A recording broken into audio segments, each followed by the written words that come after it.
I had a 2-year-long affair with a coworker. I'm an airline pilot. It's a gal, a flight attendant. Nice. And me and her were banging in the crash pad for 2 years straight.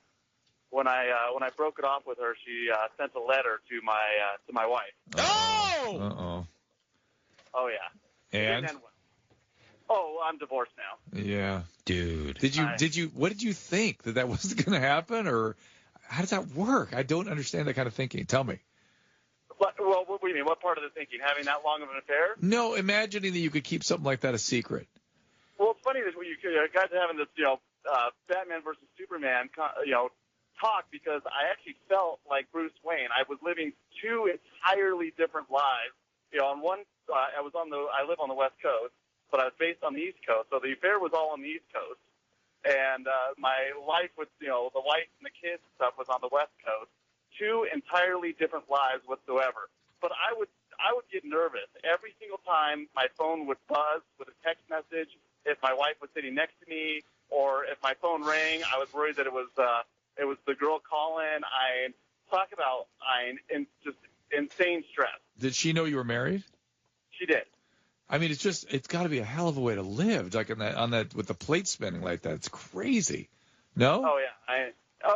It's terrible. Like, it's funny is I've had lots of friends call me and be like, Mike, I need some advice. I'm like, well, the only advice you're going to come to me for is how to successfully navigate a corporate affair. And my very first recommendation, I'm like, get divorced.